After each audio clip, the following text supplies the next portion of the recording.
জীবনের সত্য কি? জন্ম, যেখান থেকে জীবন আরম্ভ হয়, নাকি সমাপ্তি? মৃত্যু, যেখানে জীবন শেষ হয়ে যায়। জীবনের সত্য এটা নয়, সবকিছু এটা নয়। ভালো করে ভেবে দেখলে কিছুই যায় আসে না যে আপনার জন্ম কোথায় হয়েছে, কিভাবে হয়েছে। এতেও কিছু যায় আসে না যে আপনার মৃত্যু কোথায় হবে, কিভাবে হবে। যায় আসে তখন, গুরুত্বপূর্ণ হলো এটাই যে জীবন আপনি যাপন করেছেন তার উদ্দেশ্য কি ছিল, কি ভাবনা নিয়ে আপনি বেঁচেছেন। এখন যদি আপনি এমন কিছু করেন যার দ্বারা এই সংসার আপনার থেকে জীবন যাপনের প্রেরণা পেতে পারে, মৃত্যুর পরেও আপনার কর্ম দেখে তা স্মরণ করে জীবনে বাঁচতে শেখেন, তাহলে তার তাৎপর্য হলো আপনি নিজের কর্মের দ্বারা, নির্বাচনের দ্বারা অমর হয়ে গেছেন। দেখুন, জীবনে দুশ্চিন্তা করা হলো বৃথা, মৃত্যুর ভয়ও হলো বৃথা। কারণ আত্মা কখনো মরে না, তাকে কেউ শেষ করতে পারে না। না কাল, না মৃত্যু, আর না সময়। যদি এমন কিছু থাকে যা আপনার আত্মাকে শেষ করে দিতে পারে, তাহলে তা আপনারই নিজের দুষ্কর্ম। তাই এই যে জীবনকাল আপনার কাছে রয়েছে, তাতে শুধু শুভ কর্ম করুন, দুশ্চিন্তা করা ত্যাগ করুন। এমন কর্ম করুন যা দেখে সংসার উচিত পথে চলে আসবে, শুভ কর্ম করবে। যদি আপনার মৃত্যুর পরে সংসার আপনাকে স্মরণ করে শিক্ষা লাভ করে, উচিত পথে চলে, প্রেরিত হয়, তাহলে আপনিও অমর হয়ে যাবেন। আসুন আমার সাথে ভালোবেসে বলুন, রাধা রাধা। মানুষ অসুস্থ কেন হন? শারীরিক দুর্বলতার কারণে? না, মানুষ অসুস্থ হন তার মানসিকতার কারণে, তার বিবেকের কারণে, তার কর্মের কারণে, তার ক্রোধের কারণে। আর যখন কেউ সুস্থ হন, ঠিক হয়ে যান, তার মানে এটা নয় যে শুধু ওষুধের জন্য তিনি সুস্থ হয়েছেন। না, এটা কারোর তার প্রতি প্রেমের প্রভাব, বিশ্বাসের প্রভাব, সম্বলের প্রভাব। শুধুমাত্র ওষুধ দিয়ে কিছুই হয় না। যদি মনে প্রেম থাকে, বিবেক থাকে, বিশ্বাস থাকে, সম্বল থাকে, তবেই সেই ওষুধ কাজ করতে পারে। তাই মনে রাখবেন, এই জীবন হলো অত্যন্ত ছোট। মনে প্রেম ভাব রাখুন, মিত্রতা করুন, শত্রুতা নয়। ভালোবাসুন, বিদ্বেষ নয়। আর এই ভালোবাসার সাথেই বলুন, রাধা রাধা।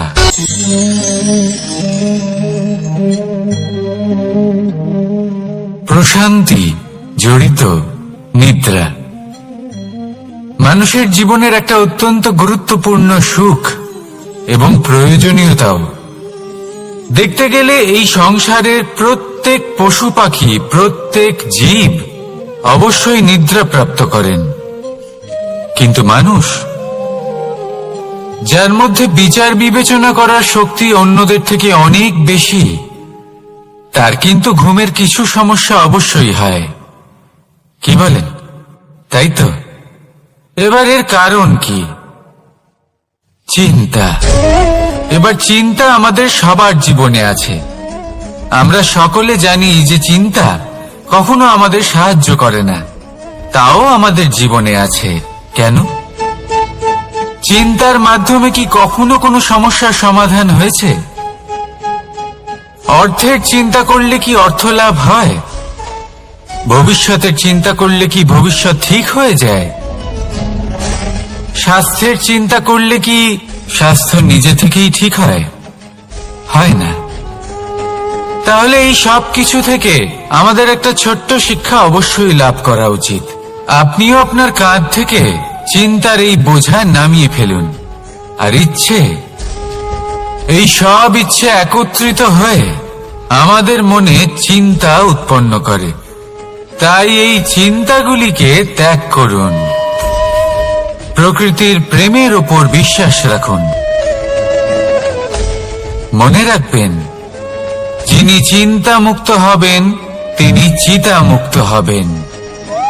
সুখের নিদ্রা প্রাপ্ত করুন, আর নিদ্রায় যাবার আগে আমার সাথে ভালোবেসে বলুন, রাধা রাধা। কথায় আছে, যা কিছু অন্তর থেকে নিঃসৃত হয় তা অশুভ হয় না। অশুভ হলো সেই বোধ, সেই ইচ্ছে যা অন্তর থেকে নিঃসৃত হলেও কখনোই বিবেকের দ্বারা পরখ করা হয় না। এমনই একটা অনুভূতি হলো ক্রোধ। এই ক্রোধ আপনার বিবেকই হরণ করে নেয়, আপনার করুণা হরণ করে নেয়। আপনি ভাবনা চিন্তা করার যোগ্যতাই হারিয়ে ফেলেন। এবার যদি আপনি সংসারকে নিয়ন্ত্রণ করতে চান, ভবিষ্যতের উপর নিয়ন্ত্রণ রাখতে চান, বর্তমানের উপর নিয়ন্ত্রণ রাখতে চান, তাহলে প্রথমে নিজের ক্রোধের উপর নিয়ন্ত্রণ করা শিখতে হবে। কারণ এই ক্রোধ আপনার বন্ধু নয়, এ আপনার শক্তি নয়, এ হলো আপনার দুর্বলতা। আর এটা শত্রুর শক্তি বাড়িয়ে তোলে, আর শেষ পর্যন্ত ক্ষতি আপনারই হয়। তাই এই ক্রোধকে নিজের নিয়ন্ত্রণে রাখুন। অশুভ মন্তব্য আপনা থেকেই অসফল হয়ে যাবে। আসুন আমার সাথে ভালোবেসে বলুন, রাধা রাধা। মহাদেব, সেই দেবতা যিনি মহান, যাকে দেবতাদের দেবতা বলা হয়, যিনি হলেন আমার আরাধ্য। কখনো আপনার মনে এই প্রশ্ন এসেছে যে শিবকেই কেন মহাদেব বলা হয়, অন্য কোনো দেবতাকে কেন বলা হয় না? সেই কারণ মহাদেবের মধ্যে, ওনার মধ্যে এমন এক বিশেষ গুণ রয়েছে যা অন্য কারণ নেই। তা হলো নিঃস্বার্থ হয়ে মানুষের সেবা করা। যদি প্রয়োজন পড়ে, যদি সৃষ্টির পথে বিনাশের কালো মেঘ ছেয়ে থাকে, তখন নিজের প্রাণের চিন্তা না করে হলাহল পান করার জন্য প্রস্তুত থাকেন মহাদেব। আর এই অদ্বিতীয় ত্যাগের জন্যই শিবকে মহাদেব বলে ডাকা হয়। এবার যদি কোনো মানুষও নিঃস্বার্থ ভাবনার দ্বারা নিজেকে অর্পণ করে দেয় এই জগতের কল্যাণের জন্য, মানুষের সেবার জন্য, তাহলে তিনিও মহাপুরুষ, মহামানব হতে পারেন। যদি কেউ অভুক্ত থাকেন, তাহলে নিজের থালা থেকে অর্ধেক খাবার তাকে দিয়ে দিন। যদি কেউ অসুস্থ হন, তাহলে তাকে সেবা করার, চিকিৎসা করার চেষ্টা করুন। এই জীবন শুধু নিজের জন্য নয়, অন্যদের প্রতি, সমস্ত সংসারের প্রতি উৎসর্গ করুন। যদি এইসব মানুষ শিখে যান, তাহলে তিনি মহাদেবের পথে অগ্রসর হতে পারেন। যদি মানুষ নিঃস্বার্থ ভাবনার দ্বারা এই সংসারের সেবা করতে শিখে যান, তাহলে তিনি নিশ্চিত রূপে মহামানব অবশ্যই হতে পারবেন।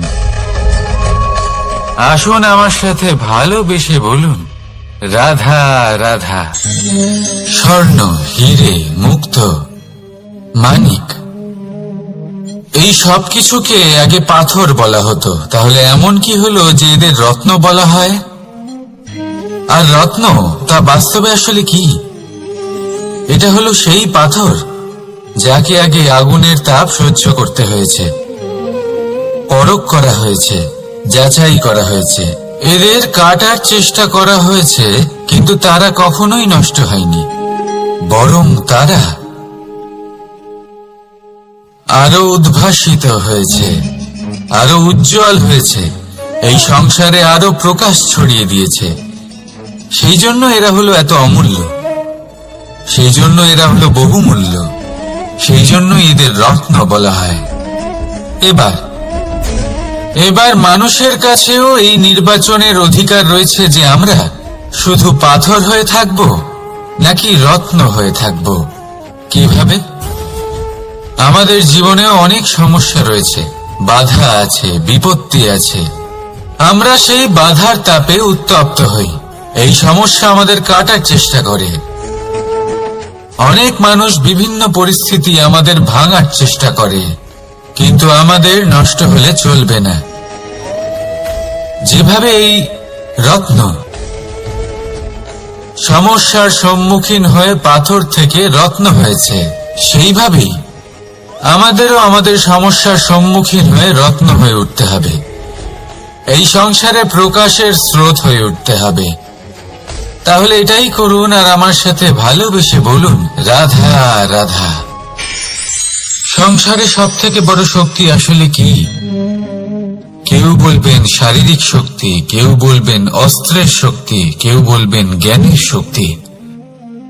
ঠিক আছে, কিন্তু যদি আমি বলি সংসারের সব থেকে বড় শক্তি হলো শক্তি কোনো এক তথ্যের, আগে হ্যাঁ, তথ্য। এই তথ্য নিজেই কিন্তু খুব শক্তিশালী, অত্যন্ত শক্তিশালী অস্ত্র হলো এই তথ্য। আর সত্যি বলতে অনুচিত তথ্যের থেকে অনেক বেশি ঘাতক হলো অসম্পূর্ণ তথ্য। যেরকম আজ শাম্ব রুক্মির সাথে করেছে, ওকে অসম্পূর্ণ তথ্য দিয়েছে, তার ফলে বিনাশ হলো। যদি এইভাবেই আপনার কাছেও কোনো অসম্পূর্ণ তথ্য আসে, আর যদি আপনি তা পরখ না করে দেখেন, যাচাই না করে দেখেন, আর নিজের কর্ম করেন, তাহলে উত্থানের বদলে আপনি পতনের সম্মুখীন হবেন। বিকাশের বদলে আপনার বিনাশ হয়ে যাবে। মনে রাখবেন একটা অত্যন্ত গুরুত্বপূর্ণ কথা, সঠিক তথ্য পাওয়া সঠিক তথ্য দেওয়ার থেকে অনেক বেশি গুরুত্বপূর্ণ। আশা করি এই কথা আপনি বুঝেছেন। জীবনে যখনই কোনো তথ্য আপনি পাবেন, সেই বিষয়ে ভেবে দেখুন, পরখ করে দেখুন, যাচাই করুন, তারপর নিজের কর্ম করুন।